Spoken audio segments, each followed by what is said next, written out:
कहना है कि बीजेपी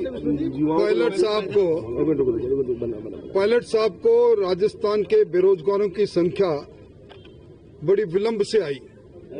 वो भूल गए कि उनकी सरकार के कालखंड में देश में सर्वाधिक बेरोजगारी की दर 28.5%। इस बेरोजगारी की दर ने रिकॉर्ड बनाया था।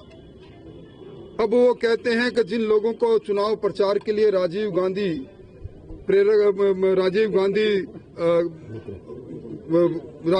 प्रेरक के रूप में, महात्मा गांधी वॉलंटियर्स के रूप में जिनको लगाया, अब कहते हैं कि उन कांग्रेस के कार्यकर्ताओं को कार्यमुक्त क्यों कर किया जाए। मैंने पहली बार ये मंजर देखा है, सरकार के खजाने पर पार्टी अपने कार्यकर्ताओं को तैयार करके अपनी पार्टी के प्रचार के लिए चुनाव मैदान में उतारे और उसका वेतन सरकार के सिंचित धन में से लगे। इससे बड़ा दुर्भाग्य क्या हो सकता है। ये सरकारी धन की लूट जो चली, भजनलाल जी की सरकार ने उस लूट को बंद किया तो पेट में मरोड़े आने लग गए।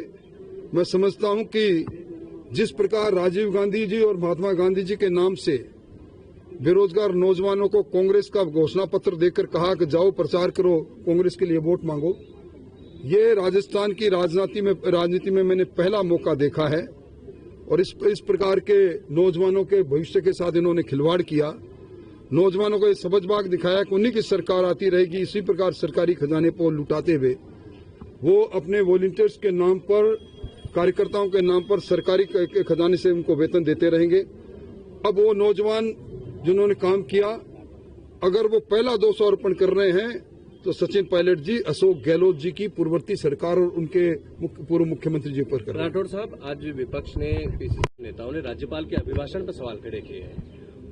अभिभाषण को लेकर कहा कि वही राज्यपाल पहले थे जो हमारी बड़ाई करते थे और अब हमारी बुराई कर रहे हैं। अगर वो संविधान को पढ़ लेते, संविधान के आर्टिकल 174 को पढ़ लेते तो शायद इस प्रकार की बात नहीं कहते।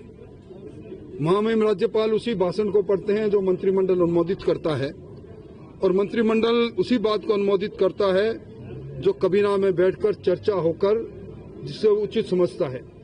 उनकी सरकार जब आई थी तब उन्होंने पानी पी पी कर महामहिम राज्यपाल के श्रीमुख से भारतीय जनता पार्टी की पूर्ववर्ती सरकार को कोसने का काम किया था। अब इस सरकार ने यथार्थ के साथ पूर्ववर्ती सरकार के कुकर्मों की चर्चा कर डाली तो उनको दर्द होने लग गया। उल्टे बांस बरेली को इसी को कहते हैं।